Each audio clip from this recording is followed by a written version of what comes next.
चलिए बात कर लेते हैं इसी बीच एक और अहम खबर की। मुख्यमंत्री मनोहर लाल का बयान। करनाल से शुरू हुई साइक्लोथॉन आज यात्रा सिरसा पहुंची है। पहले छोटे छोटे कामों के लिए भी लोगों को भागना पड़ता था, लेकिन अब सरकार की तरफ से सुविधाएं दी जा रही है, लोगों की सुविधा के लिए काम किया जा रहा है। इसके अलावा मुख्यमंत्री मनोहर लाल ने यह भी कहा कि कल से संसद का विशेष सत्र है। वन नेशन वन इलेक्शन से देश को फायदा होगा। सीएम ने INDIA गठबंधन पर भी निशाना साधा। ये जो ड्रग्स का प्रचलन खास करके बॉर्डर एरिया में बहुत बढ़ चुका है, युवा हमारे भ्रमित होते जा रहे हैं, तो ऐसे अवसर पर प्रदेश भर में एक जागरूकता के नाते से साइक्लोथॉन की योजना बनी। 1 सितंबर से ये साइक्लोथॉन यात्रा शुरू हुई थी करनाल से हरियाणा के 15 जिलों में होते हुए आज 17 तारीख को ये करनाल में सिरसा में पहुंची है। एक अच्छा कार्यक्रम हुआ है। मैं यहाँ के जो भी आयोजक हैं, यहाँ की युवा शक्ति है, उनको बहुत बहुत बधाई देता हूँ इस बात की कि जागरूकता के नाते इतना बड़ा यहाँ कार्यक्रम हुआ है। ये यात्रा आगे बढ़ते हुए और पुनः 25 सितंबर को यमुनानगर से चल करके और करनाल पहुंचकर इसका समापन होगा। एक जागरूकता का जो एक अभियान इस यात्रा के माध्यम से हुआ है। इसमें सहयोग करने वाले हमारी एजुकेशनल इंस्टीट्यूशंस या हमारे संत समाज या हमारे प्रशासनिक लोग जिन्होंने भी इसमें सहयोग किया, उनका सबका बहुत बहुत धन्यवाद। जनसंवाद को लेकर के भी सर लगातार आप हर लोकसभा में जा रहे हैं, सिरसा में भी कल आपने जनसंवाद किया। क्या लगता है कि सर जो आपने जनसंवाद के दौरान लोगों से बातचीत की, परिवार पहचान पत्र की बात हो या पोर्टल की बात हो, लगातार लोग उस पर रिएक्शन भी देते हुए नजर आए कि जो भी आपने योजना लाई वो अच्छी लेकर आए हैं, लेकिन कांग्रेस इस पर कह रही है कि हमारी सरकार आएगी तो हम इस सबको खत्म कर देंगे। मैंने सार्वजनिक तौर पर कहा है कांग्रेस के लीडर्स को, बल्कि उनका धन्यवाद किया है कि इस योजना का अगर विरोध करते रहेंगे तो हमें उसका नुकसान ही लाभ हो रहा है, क्योंकि जो जनता इससे लाभान्वित हो रही है, निश्चित रूप से उनको एक संदेश जा रहा है कि इस अच्छी चीज का विरोध करने वाले अगर कांग्रेस से विरोध करेंगे तो इसका मतलब जनहित नहीं चाहते हैं। तो कांग्रेस में करती रहे, चुनाव तक करती रहे, बीच में इस अभियान को रोके नहीं, ये मेरी उनको एडवाइस है। लेकिन जहां तक पोर्टल का और टेक्नोलॉजी का विषय है, मुझे ऐसे दिन भी याद आते हैं जब छोटे छोटे काम के लिए भी लोग दौड़ते थे, कोई जिला हेडक्वार्टर पर, कोई MLA के पास, कोई MP के पास, कोई मंत्री के पास, और चंडीगढ़ जाने वालों की जो लाइन लगी रहती थी, जो भीड़ रहती थी, हमें उसी दिन से ये ध्यान में आया कि हम लोगों को प्रोएक्टिव होकर के सरकार जो है उनके घर तक सेवाएं पहुंचाए, government at their door step, ये हमारा उद्देश्य था। और इस उद्देश्य को पूरा करने के लिए हमने बहुत से व्यवस्था परिवर्तन के काम किए ताकि लोगों को उनकी सुविधा मिले। सबसे बड़ा एक विषय था कि उन परिवारों की पहचान, परिवार की पहचान न होने के कारण से पात्र और अपात्र इसमें कई बार यानी अंतर नहीं होता था। जिसको जरूरत होती थी उसकी बजाय दूसरा आदमी जिसको जरूरत नहीं है वो भी लाभ ले जाता था, जरूरतमंद लोग रह जाते थे। इसमें से हमने फैमिली ID, परिवार पहचान पत्र बनाया, जिसका सर्वदूर प्रशंसा हो रही है। न केवल प्रांत के लोगों ने जिन्होंने लाभ उठाया वो इसकी प्रशंसा कर रहे हैं, बल्कि देश के अन्य प्रांत और दुनिया के बहुत से देश वो भी इसके ऊपर चर्चा करने के लिए हमारे पास आते हैं कि आखिर किस प्रकार का फैमिली ID का विषय है।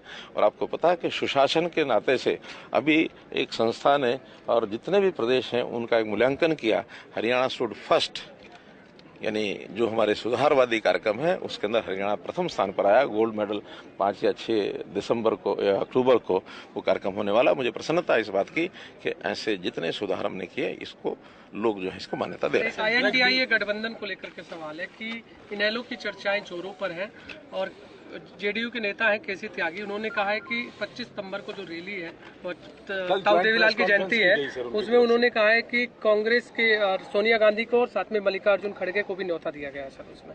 देखिए ये कोई नई बात नहीं है, जब चुनाव आते हैं चुनाव उस समय ये सब होता है और चुनाव में अलाइनमेंट एक दूसरे को हराने के लिए, स्वयं जीतने के लिए ये अलायंस सब पार्टियां लोकतंत्र में करती रहती हैं।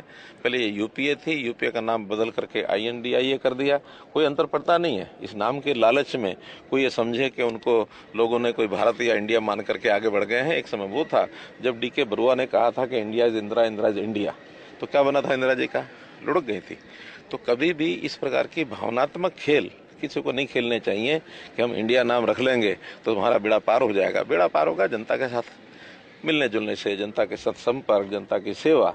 और वो मैं समझता हूँ भारतीय जनता पार्टी, हमारे नेता नरेंद्र मोदी जी जो अपने आप को प्रधान सेवक कहते हैं, सेवा के काम में कोई सानी नहीं है, सेवा के काम लगातार चलते रहेंगे। आज भी मोदी जी के जन्मदिन के अवसर पर यानी मैं संख्या का अनुमान नहीं बता सकता कि कितने लोग इन कार्यक्रमों में आज भागीदार हो रहे हैं।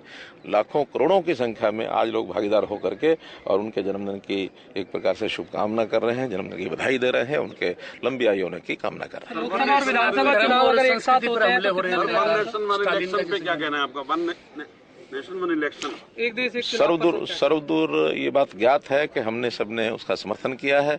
मैंने स्वयं आगे बढ़ करके बाइट दी थी और ये विषय चलता तो बहुत पहले से है, लेकिन अंदर अंदर चर्चा में था। मोदी जी ने इस विषय को मुखर होकर के आगे बढ़ाया है और मैं समझता हूँ ये अगर होता है तो इससे बहुत बड़ा लाभ होगा, जनता का भी लाभ होगा, एक्सचेकर का लाभ होगा, प्रशासन में थोड़ा चुस्ती आएगी। ये जो हर समय इलेक्शन कोड ऑफ कंडक्ट के कारण से चीज़ें रुक जाती हैं, हर इलेक्शन में 2-2 महीने 3-3 महीने खराब होते हैं, उन सब से निजात मिलेगी। राष्ट्रीय स्तर के लोकसभा के इलेक्शन, फिर प्रांतों के विधानसभा के इलेक्शन और स्थानीय इलेक्शन सब यदि एक निश्चित समय में, निश्चित अवधि में हो जाए तो ये बार बार जो इस प्रकार की जो काम में बाधा पड़ती है वो नहीं पड़ेगी। लोकसभा विधानसभा चुनाव एक साथ होते हैं तो सब तैयार है? ऐसा अभी तो कोई ऐसा विषय आया नहीं है, क्योंकि अब कल से लोकसभा का सेशन है, 4 दिन का 5 दिन का सेशन चलेगा। उसमें कोई ऐसा विषय आता तो हम इंतजार कर रहे हैं, लेकिन हम तैयार हैं। अगर होता तो एक साथ हम तैयार हैं। पार्लियामेंट में विधि विधान से उद्घाटन होने की बात चल रही है। एक तरफ सनातन को लेकर जिस तरह की देश में चर्चाएं हैं, सर किस तरह से देखते हैं सर? क्या हो रहा है? पार्लियामेंट का उद्घाटन जो है विधि विधान से होगा, ऐसा चर्चाएं चल रही है पूरे। देखिए, इस विषय में जिन्होंने करना है उनको इन बारीकियों का पता है। हमें पता है कि पार्लियामेंट का उद्घाटन एक बार जब मैं स्वयं भी वहां गया था तो वो हो चुका है। आगे कोई किसी प्रकार की फॉर्मल कार्रवाई कोई करनी होगी तो लोकसभा के लोग जाने, ये उनका काम है। सर, सिरसा में मेडिकल कॉलेज का निर्माण कब शुरू होगा? सिरसा मेडिकल कॉलेज की घोषणा हमने कर दी है और इस घोषणा के बाद जैसे एक एक करके शिलान्यास हो रहे हैं, अब अगली बारी जो है मुझे लगता है सिरसा की है। बाकी जैसे इससे पहले फतेहाबाद का शिलान्यास हो चुका है, यमुना शिलान्यास हो चुका है, तो जल्दी फिर इसका टेंडर होकर नहीं, वो तो आखिर एक प्रोसेस होती है, उस प्रोसेस में एक एक करके होगा ना।